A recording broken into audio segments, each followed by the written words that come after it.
I want you to listen to these numbers because they paint a picture that is, frankly, terrifying.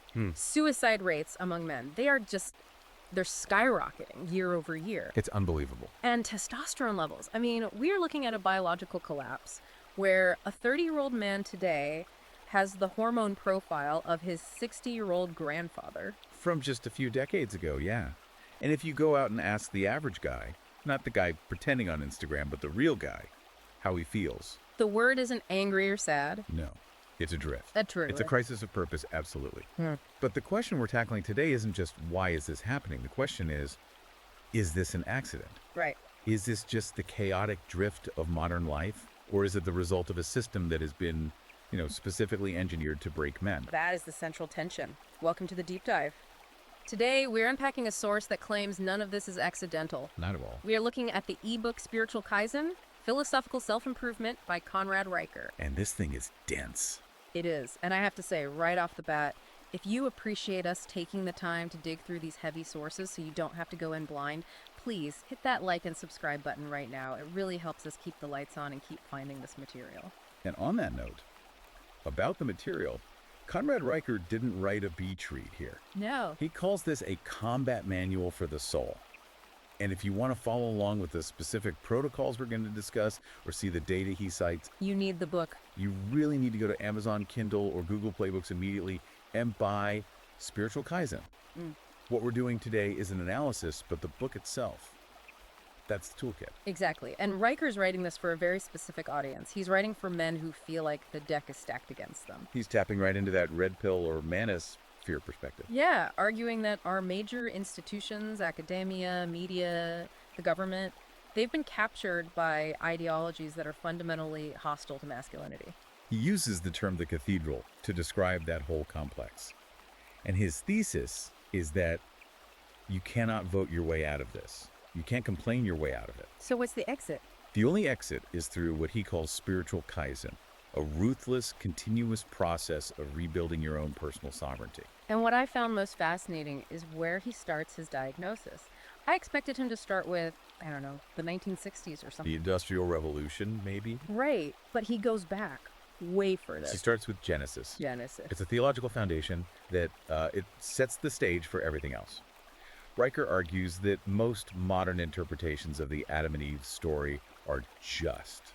They're flawed. Because they focus on the fruit. They focus on the fruit. He focuses on the silence. Okay, because the story is usually Eve eats the apple, Adam eats the apple, it all goes wrong. Right.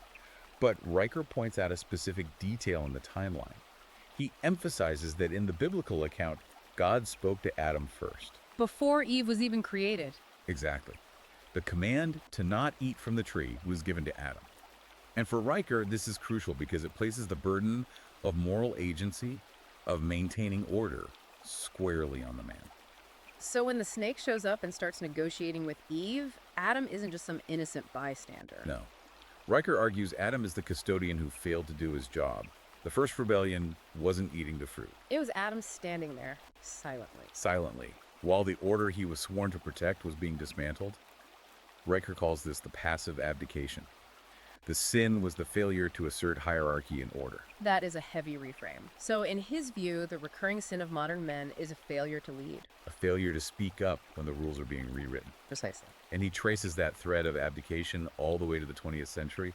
He draws a direct line from the Garden of Eden to Yale University in 1969. This was a jarring transition in the text, but he brings the receipts. Oh, he does. Yale abolished male-only dorms in 1969. The mainstream narrative is that this was a great leap forward for inclusivity. Riker looks at the data and sees a disaster. He notes that sexual misconduct allegations skyrocketed. By 240%. 240% in the years right after that decision. But his point isn't just about the misconduct, it's about the environment. He argues that male-only spaces, they operated on a sort of monastic code. Discipline, hierarchy. And a specific way of socializing that turned boys into men. And when you remove those boundaries, You don't get equality. You get the destruction of that masculine culture. You replace discipline, which is external structure, with sentimentality. And Riker says this was the beginning of the feminization of education. He connects this to the curriculum, too, the war on logic, or logos. Mm-hmm. I never really thought about why Latin and Greek, the classics, were removed from schools. I just assumed they were. Old and useless. Yeah, exactly. That's what the cathedral wants you to think.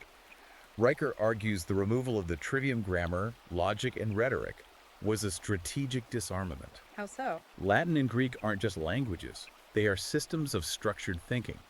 They force you to understand the architecture of ideas. So by taking them away, you're removing the tools a man needs to think critically. Exactly. Riker views this as a move to replace logos, the masculine principle of logic, structure, reason with pathos. Emotion and feeling. Emotion, feeling. If a man can't parse a syllogism, if he doesn't know the difference between a valid argument and an emotional appeal, he's defenseless against manipulation. He becomes easy to control. And then the final nail in the coffin for education, according to Riker, is Title IX. He calls it the smoking gun. Riker views Title IX not as a fairness doctrine for sports, but as a weapon. A weapon that dismantled what? Rigorous male-centric environments. He argues that competition, aggression, and physical risk are how boys learn. By enforcing a standard of equity that makes all environments gender neutral, you create a system where boys inevitably fail. And we see that in the boyhood gap today. We do. Boys are falling behind in reading and graduation rates and college attendance. Because the school system has become hostile to their natural way of being. It's a system designed for girls. Sit still, be quiet, talk about your feelings, that penalizes boys for being boys. And that brings us to the broader enemy in the book, the cathedral. Let's unpack this term because he uses it a lot. The cathedral, it sounds almost religious. It does, but he's talking about something secular. It's a concept he borrows from neo-reactionary thought.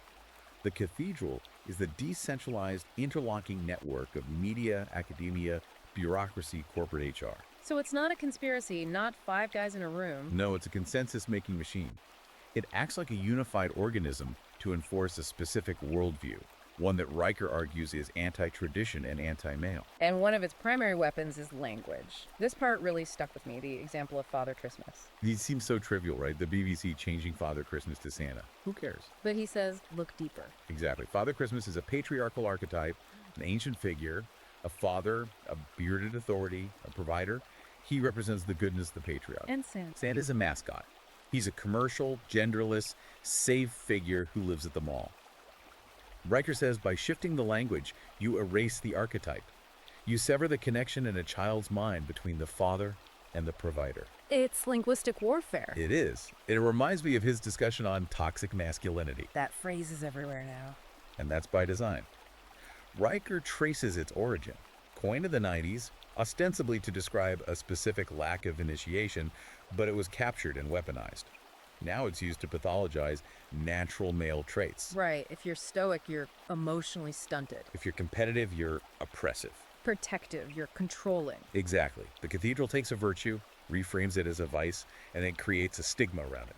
Riker calls this the lexicon shield, and his advice is radical. What is it? Do not use their words. He's so adamant about this. He says if you use their language, you've already lost the debate. So, like, refuse to say partner if you mean wife. Yes. Refuse to say assigned male at birth if you mean born a boy. He argues that language shapes reality. If you let the cathedral dictate your vocabulary, they dictate your thoughts. It's a form of mental sovereignty. It is to simply say, no, I will use my own words. He also touches on digital Gnosticism. Censorship on social media. We all saw the Twitter files. But Riker connects this to a suppression of logos. He argues the algorithms themselves are coded to amplify pathos, high emotion, outrage, hysteria. Which he associates with a feminized worldview. Right. And conversely, the algorithms suppress logos, cold, hard facts, pattern recognition, and stoic dissent. That's why he insists that men need to own their own platforms. You can't rent space in the cathedral and expect them to let you preach heresy. Okay, let's move to the physical, because this war isn't just in the mind. Riker goes hard on biology and what he calls the betrayal of therapy. I know a lot of guys who've tried therapy and felt worse, or just misunderstood. He validates that feeling. He calls modern therapy soft castration. It's a brutal phrase, but his logic is consistent. He argues the entire mental health profession is built on a female model of healing. Verbal processing, vulnerability, sharing feelings. And for men. Riker argues men do not heal by talking. Men heal by acting. They heal through competence, through physical exertion, through solving the problem. Sitting in a circle and crying about your trauma is, in his view, a form of disarmament. It forces a man to adopt a female strategy for a male problem. That connects directly to the testosterone crisis. We mentioned the stats at the top, but Riker calls it the hormonal ceiling. The physical manifestation of the spiritual problem. It is. The xenoestrogens in plastics, the microplastics in the water, the sedentary cubicle job. He argues this is an environmental attack. A low testosterone man is compliant. He's risk averse. He's not going to start a revolution. He's going to order takeout and watch Netflix. There's one concept in this section that I think is the most provocative part of the whole book. The male cost hypothesis. Yeah. He uses the Titanic to explain this. Women and children first. The lifeboat principle. Riker points out that in 1912, when the Titanic went down, 70% of the men died. They stood back. Now, usually we look at that as chivalry, as noble. And Riker agrees it is noble.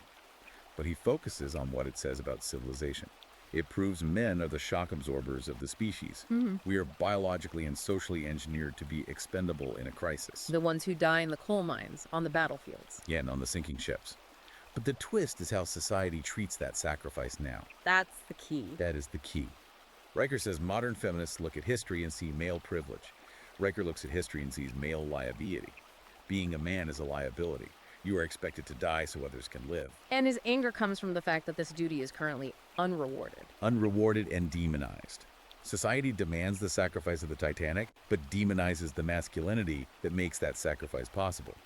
They want the protection, but they hate the protector. Man, that puts things in perspective. So, we have the diagnosis, the game is rigged, what do? Riker doesn't just complain, he gives a protocol. He does. Spiritual Kaizen. From the Japanese industrial term. Continuous improvement. And for Riker, this starts with the Warrior's Dawn Protocol. This is where the rubber meets the road. This is the 5 a.m. stuff. It is. But he's not telling you to wake up at 5 a.m. to check your email or hustle for your boss. It's a ritual of sovereignty. Okay, so what does it entail? Waking at 5 a.m. and immediately hitting cold exposure ice baths or cold showers. Why the cold? Is it just for the health benefits? It's about the will. Riker says modern life is too comfortable. By forcing yourself into freezing water first thing, you are spiking your testosterone, yes, but you're also asserting dominance over your own comfort. You're telling your body, I am in charge. You're reclaiming logos over the pathos of physical comfort. He also talks about the father principle, or paternal sovereignty. This is some tough love for the dads listening. Oh, yeah. He completely rejects the modern friends with your kids parenting style. He argues the father is the keystone of the family arch. If the father is weak, if he's just a buddy, the structure collapses. He calls for a return to being a moral authority and a disciplinarian. You weren't there to be liked. You are there to structure their world. You are the wall that protects them from the chaos outside. And you can't do it alone. He talks about the council, brotherhood. This goes back to the men's ring. Riker argues men need male-only spaces. Not to drink beer and watch sports, that's just sedation. He means spaces to sharpen each other. Exactly. He suggests fire rituals. Literal gatherings around a fire where men hold each other accountable, share burdens, and plan. And he contrasts this with the digital world, right? He has zero patience for incel forums or complaining online. He calls that digital isolation. Yeah. You need real, physical brotherhood, men you can look in the eye. That is where sovereignty is built. There's also this long-term thinking he demands. The legacy law. He uses the Cuck family as an example. Right, and whether you like their politics or not. The method is what matters. The Cooks didn't just build a business, they built a 100-year plan. They built a worldview and passed it down. And Riker's saying men today are too short-sighted. We are thinking about the weekend. We need to be thinking about what our great-grandchildren will believe. If you aren't catechizing your children with your values, the cathedral will catechize them with theirs. That leads to his 1% rule. Action over emotion. Action rebuilds agency. If you improve 1% every day, the compound effect is massive. But you have to act. You can't think your way out of this crisis. You have to build your way out. It's compelling stuff, a definite wake-up call. It's a rejection of the victim mindset. Even though he outlines how the system is rigged, he refuses to let men wallow in it. The solution is taking total sovereignty. So let's bring it home. We've talked history, theology, and politics. But Riker ends the book with something very immediate. He calls it the domestic battlefield. This is the final provocative thought that I really want the listener to sit with. It's easy to get angry at the cathedral, at the government, at Hollywood. But Riker argues the real war isn't out there. It's in your living room. What does that look like on a Tuesday night? It looks like the decision to lead. Riker gives the example of leading prayer at dinner. In many homes, that tradition has died because the father feels awkward, or he's tired, Or he doesn't want to impose. and Riker says that silence is the same silence Adam had in the garden. It is an abdication of spiritual authority. So it's about the small decisions. It's about enforcing chores, limiting screen time, rejecting the softness of modern culture when it tries to enter your house. Riker says if you can't govern your own household with discipline and love, you have no business complaining about the state of the nation. Reclaiming sovereignty starts at your own family table. That's it. That is powerful, the domestic battlefield. Look, we told you this was going to be intense. This book, Spiritual Kaizen, it acts as a combat manual. It's not about feeling better, it's about being better. Exactly. We have barely scratched the surface of the history, the theology, the protocols in the text. If you are serious about this, you need the source material. I'm going to tell you one more time. Go to Amazon Kindle, go to Google Playbooks, and buy Spiritual Kaizen by Conrad Riker. Do it today. Read it. Argue with it if you want, but don't ignore it.